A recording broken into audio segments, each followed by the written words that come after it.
lecture on the human physiology. The topic is the absorption of the food.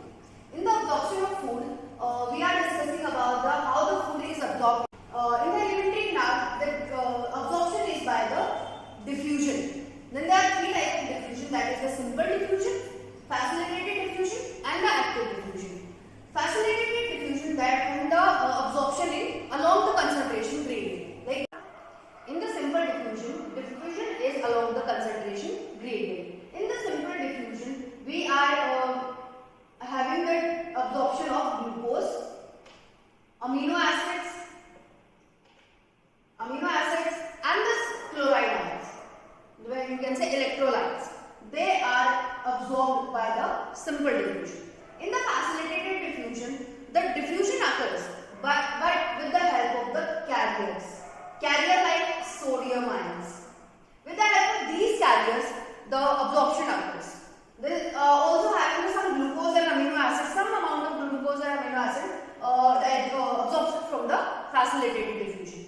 Now we are discussing about the active diffusion. Active diffusion is the against the concentration gradient. This is against the concentration gradient, and we are using the 1 ATP, one amount form of energy we are using this absorption. In this, the sodium ions, or you get sodium carriers, are absorbed by the blood streams with the help of active diffusion. Then most of the digestion is through the diffusion, but the fat which are insoluble in the blood, that's why it is absorbed by the, it is not directly absorbed by the blood. That's why it is firstly enter into the intestine, and in intestine the fat is coated with protein, that is known as chylomicron. When the fat is coated with the proteins, this is known as chylomicron. When the chylomicron is absorbed by the lacteal vessels, this is the lymph vessels, and when it enters into the lacteal, then it is absorbed in the bloodstream. So that we can say that fat is not directly absorbed in the bloodstream. Firstly, it absorbed by the lacteal in the form of chylomicron, and then absorbed in the bloodstream. Now, with the help of this table, we are discussing about the absorption of the food in which case. Like in the mouth, we are discussing that the absorption of drugs. First thing is drugs, and second thing about the starch that are absorbed in the mouth. Not completely absorbed, but the 30% are absorbed in the mouth. After that, stomach having the alcohol, water and some amino acids are absorbed in the stomach.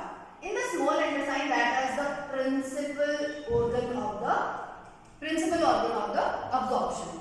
Large intestine, same with some waters, minerals which are absorbed in this large intestine.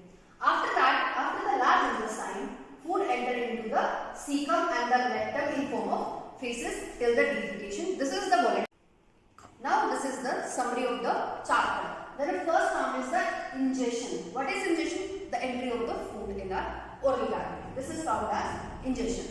After the term digestion, the breakdown of the food, complex food, into the simple absorbable form. This is termed as digestion. What is absorption? Now in the absorption, when the food is absorbed, it goes to the in the assimilations, the absorbed food or absorbed substances utilized by the tissues. This is known. Now the digestion is also known as defecation. This is the voluntary process and the defecation of the digestion. That's all about the digestion and absorption. And now we are discussing about the bile pigment depositions. In the disorder of digestive system, first one is inflammation. The inflammation of GIT due to the bacterial and the viral infection, sometimes parasites also like the tapeworm and the roundworm. Second thing is the jaundice. Jaundice, the main organ affected is liver, and in this the skin and the eye turn into yellow. This is due to the deposition of the bile pigments, bilirubin and the bilirubin. Third thing is vomiting. Then what is vomiting? The stomach content eject out through the mouth. This is handled, or you can say controlled by the medulla oblongata. That is the part of the hindbrain. And next term, or you can say disorder of the digestion, that is the diarrhea. Diarrhea, what is diarrhea? Diarrhea is the abnormal frequency of the bowel movement, or you can say the rectum. And in the constipation, feces are retained into the column, and as the bowel movement occurs irregularly. Then this is all about the